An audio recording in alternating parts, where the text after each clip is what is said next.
We now move on to the latest regarding the attempt to arrest President Yoon Suk Yeol. For details, Arirang's Hye-ryeon joins us live from the president's residential neighborhood. Hye-ryeon, I believe there was a three-way meeting earlier this morning among anti-corruption officials, the police, and the presidential security team. What has been shared about that? That's right, Tungmin. So the Corruption Investigation Office for high-ranking officials, the police and the presidential security team held a meeting earlier today in order to discuss the execution of the warrant to detain President Yoon. Now, the CIO has said that the meeting will not influence their plans and that they simply listened to the opinions that were raised during the meeting. An official from the CIO said that the discussions were centered on ensuring a peaceful execution of the warrant, but no conclusions were reached. The CIO noted that it is waiting for a more solid response from the Presidential Security Service without setting a specific deadline, and further added that there are no additional meetings planned as of now. This comes following the public appeal from the President's Chief of Staff Chung Jin-suk this morning, which said the Presidential Office is willing to cooperate with the police and the CIO.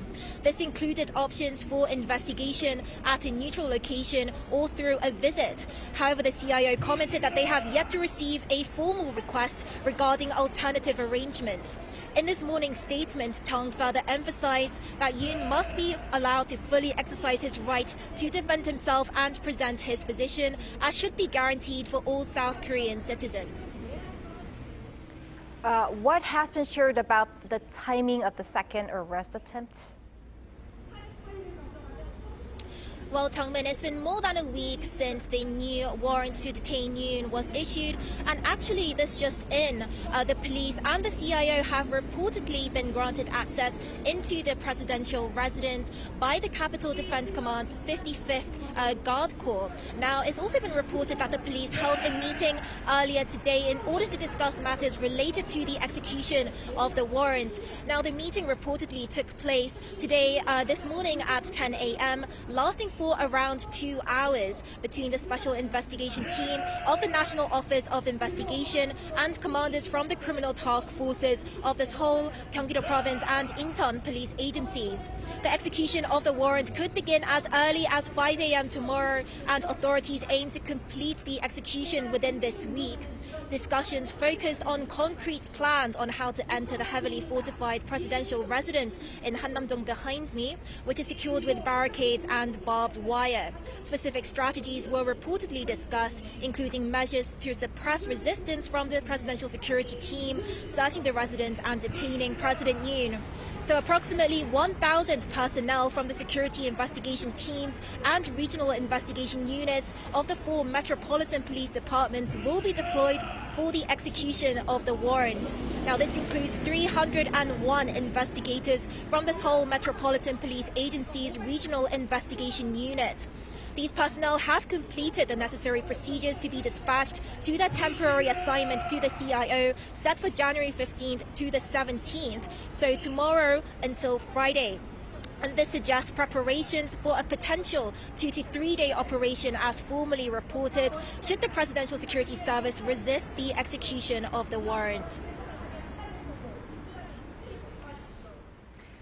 Hye-ryeon, what is the atmosphere around the president's residential area like as we speak?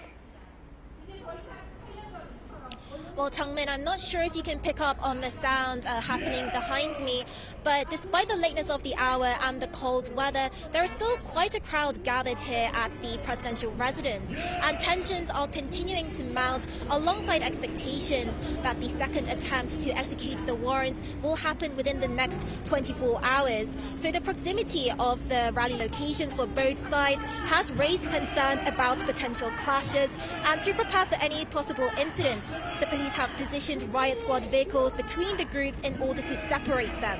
Security around the presidential residence remains tight, with the presence of armed guards becoming more prominent. So photos were taken yesterday showing heavily armed security personnel patrolling the area wearing helmets, masks and tactical gear.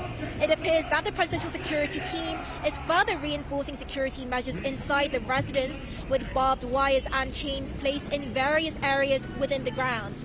And that's all I have for today, so back to you, Tongmin. Okay, Hye-ryeon, thank you for the coverage. That was our Moon Hye-ryeon reporting live from the president's official residential neighborhood.